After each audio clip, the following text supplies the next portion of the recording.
Can you learn English or any language for that matter with just an app?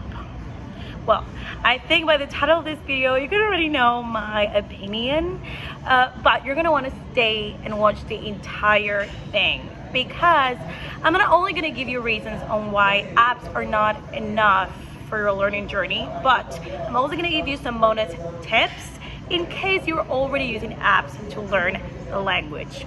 Because the idea is that you feel confident and you can achieve that so desired fluency as the ambitious professional that you are. Stay tuned. Hello, it's me, Francisca from English to Thrive. Do not forget to follow me here on Instagram. And I made a purpose this year to release a video weekly for you guys. I think I'm doing pretty well. I just missed last Friday. But anyway, before we start, please subscribe, hit the notification bell so you're reminded that every Friday we release English confidence tips for ambitious professionals like yourself. So as someone who masters the language as a native English speaker without being in an English speaking country, I'm also an English confidence mentor myself because I have a program called the English Confidence Method where I teach professionals to build a habit, think in English, and accelerate English confidence skills for their profession. If you want to know more about that, there's a link below so you can apply to the program. I've come to realize that apps are complementary tools. Yes, they can help you, but they're not enough if you want to master the language. Reason number one being an app is a low commitment tool. And with low commitment come low quality results. So I remember this so clearly when I was teaching my program to my first round of students. I asked them, like, how do you feel when you use apps to learn the language? And they said, well, it feels kind of like a game. Let me explain why. Because an app gives you little exercises. So you complete one, you go into the other and go to the other. So they can give you this adrenaline rush and they can make you feel like you're advancing. At the end of the day, it feels sort of like something you're completing, but where's the practice? Like, where's the immersion? Where's the system that allows you to build daily habits? So unless you are logging into the app every single day, you're probably not going to see the advancement that you want in terms of fluency. Now, another reason why apps may be low commitment is because they're a free resource. And I'm all about investment. I'm all about investing in yourself. Honestly, that's the fastest way to see growth, and that's one of my core values. I don't know if you agree or not, you can comment below, but a free resource is not going to give you the accountability that you need to advance if you want to see a certain transformation. Now, inside of my program, as you can hear in this comment, we focus a lot on confidence transformation. And I don't know if an app that's on a device is going to fully make you commit. The more you put in, the more you get out. Just as if you're going to the gym, of course, if you're going like once a week, will you see results? No, unfortunately. So if you have low commitment, then you won't see high quality results. Now, I'm not saying that for you to learn English, you have to suffer or it has to be very difficult. I'm not saying that, but I am saying that you have to put some skin in the game. Now, of course, in my program, we also have fun. We even have an exercise called fun listening when we learn to master English through music, and you can learn more about those type of exercises in this video. But there is a continuity of exercises that maybe an app won't offer you. Now, reason number two, they tend to be very basic. So if you're a beginner and you know nothing, okay, it's okay because you learn like basic structures, words like the present. Let's say that I'm just studying English. I learn things like Paul likes to sing in the shower, or Elsa likes to go home after eating in her favorite restaurant. But other than that, yes, you may learn new words, but how are you connecting these words? How are you practicing? How are you listening to more audios that give you a wider perspective on how the language works? You're already in the intermediate level and you say, I want to go to the native like level, then Trust me, an app won't get you there. Why? Because there are not other fluency skills that you need to speak confidently. In this video right here, you can check out a whole exercise that's called shadowing that I do with my students a lot. This accelerates fluency. This makes you think more in English. Case in point, an app won't give you the advanced exercises that you need to become more fluent. Now, one of the typical concerns of a professional that comes to me and say, I want to speak as well in English as I do in my native language, is that they want to learn slang. They want to learn how to say like everyday phrases in their meetings, conversations. And I have an excellent exercise and an audio that you can download below. It's called the Everyday Imitation Audio, because it is through imitation and repeating everyday phrases that you will get to speak like a native English speaker, not just by doing basic grammar exercises. Now, reason number 3, limited interaction and conversation. Okay, so we all know that to master language, practice makes perfect. And I know that there are apps out there like Elsa Speak, even AI apps. I mean, technology has advanced so much. They may make you speak a little bit, but it may be in chunks.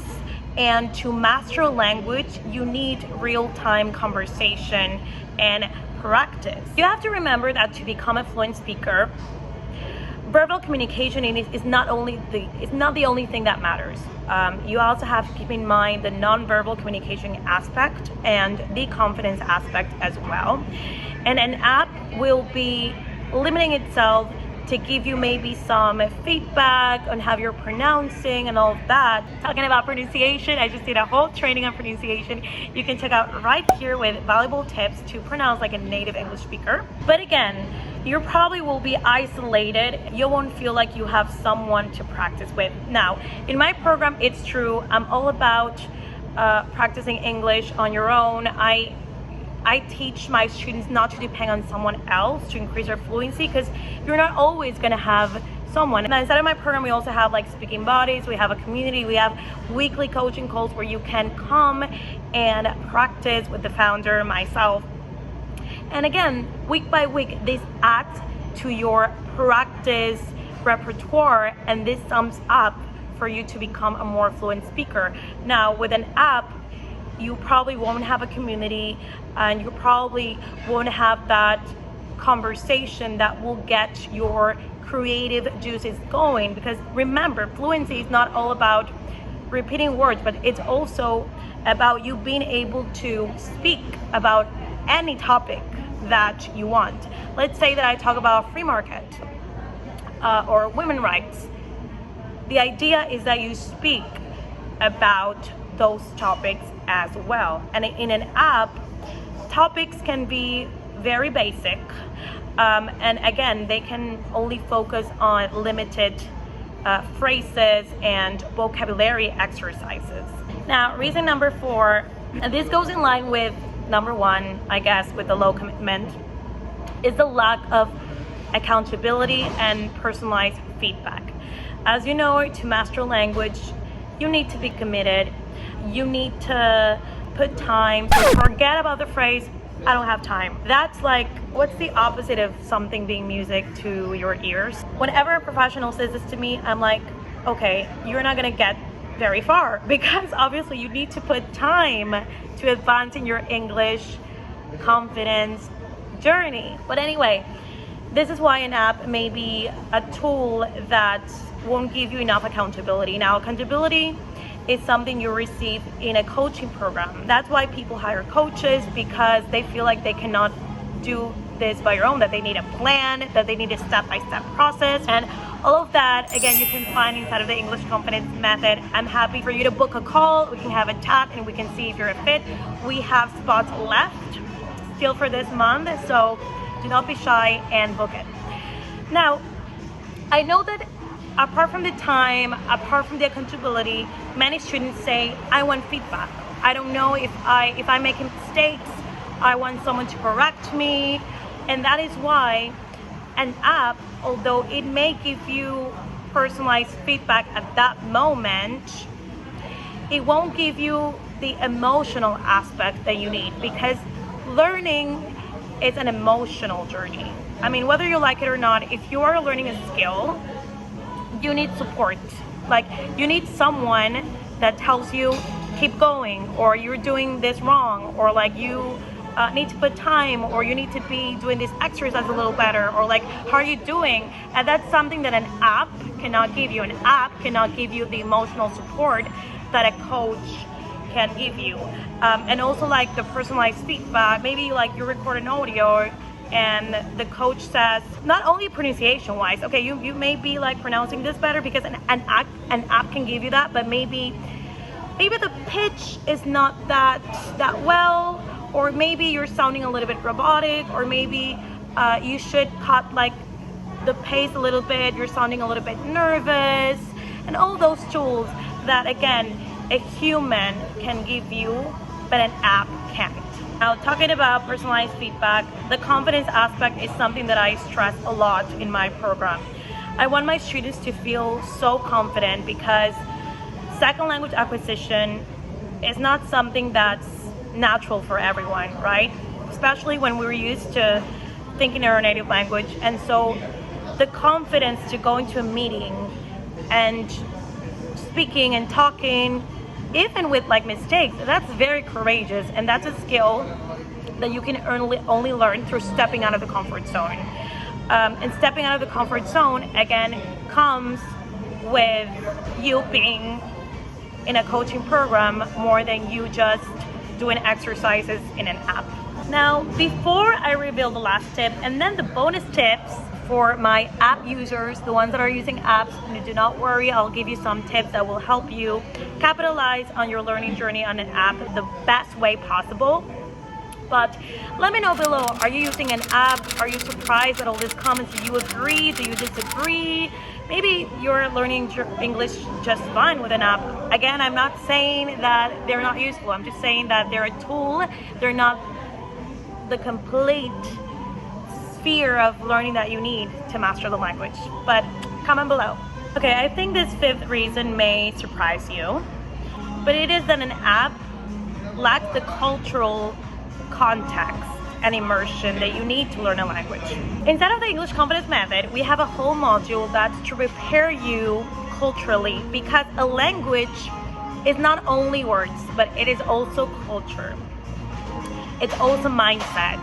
And again, an app generally focuses on grammar, on vocabulary, maybe on fluency, but it doesn't prepare you to think like a native English speaker. And culture is not only about, okay, me going to the country. It's also about the books you read. It's also about who you speak to. It's also about you keeping in mind, again, everyday language, slang. And if you haven't downloaded the audio yet, I highly suggest that you do, the Everyday Imitation audio. Things that will make you feel part of the culture. Now, I have a student inside of my program that recently went to Canada. She is getting ready to work there. I'm so excited for her. And she told me how the program prepared her to develop herself naturally as a professional there. Because you have to keep in mind, if you want to thrive in an English speaking scenario, you need to know about the currency, you need to know about how the culture thinks, non-verbal communication. Like, there are a lot of elements that you need to know before you go in and throw yourself to live into the culture. The biggest mistake I see people, professional students making when they learn English is that they do not keep in mind the exposure and the cultural context, and they only focus on grammar and trying to be perfect in like the whole speaking thing. And it is so important. Like, when I went and did my master's degree in England and studied, I felt like home. Like, I felt like I belonged. And part of that was because I prepared myself for a lot of years, listening to audios in English, learning about the culture, falling in love with the whole system. And that's an element that I think is gonna make you excited about mastering the language. And again, an app cannot give you the full context and understanding of a culture and a language. Again, you may be thinking, okay, so I have to move to an English speaking scenario. Well, yeah, it could help, but no, you don't. You can create an atmosphere for yourself to think in English and to feel like you belong and to feel part of the culture even before being there. How do I know? Because I've done it. So you can do it. All right, so now as I promised, 2 bonus tips for the students that are already using apps. The number 1 is you can expand your learning. When you do this grammar exercises, you're like, okay, let's say you're using Duolingo and you're learning a phrase, you pick the correct verb, let's say. Do not stay only in that. Say the phrase out loud. And what this will do is make you register that phrase in your brain and improve your fluency because you're saying it out loud.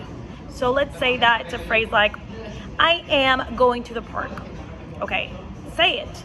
Even if you're pronouncing incorrectly, I am going to the park. And go further. Say that phrase out loud and then pick one of those words, let's say park, and write it out. Make a sentence so that you can register the spelling and you can get your brain into working a little bit and advancing in your learning journey. Now, tip number 2, as you're doing those exercises in the app, then reinforce listening. So let's say you encounter a phrase like, I'm going to the gym later today. Okay, your studying continues. I'm going to the gym later today. Okay, then go into Spotify and pick one of those words in the sentence and write gym. And whatever you encounter, a podcast or a song, listen to it, okay? This is a very good tip because this will get you into the habit of you listening, not only staying in the app, but listening to more audios in English. Now, to take it further, if you encounter a professional sentence like, I scheduled a meeting today. Go into Spotify or YouTube and then put like schedule or meeting, click on the video and then shadow it. Again, I have a whole video in that technique. You can check it out right here. Shadow it and then listen to that audio, record yourself and see which mistakes you're making. How are you pronouncing the words? And if you do this little exercises that I'm teaching you, that means that you're really committed into learning and mastering the language. So remember, do not stay only on the app. Take it further as well. All right, so I hope you enjoyed this tips, and I do want to invite you who's watching, the professional who's like, oh my God, I'm tired of feeling limited, frustrated. I want to speak like a native English speaker. I want to grow personally and professionally. I do not want to stay only on apps. I still have spots for the English Confidence Method, as you can see in my calendar. So book a call. Do not be shy. If you have any questions, write them below.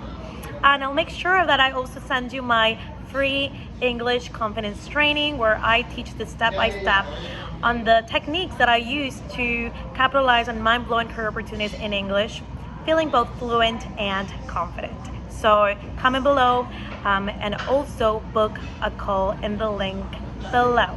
Alright, so do not forget to like this video, subscribe to the channel, and to reinforce your learning journey even more, do not forget to watch this video on the shadowing technique that I mentioned several times so you can increase your fluency levels. And I have a whole playlist on thinking in English that's part of the cultural exposure that I mentioned as well. See you in the next video.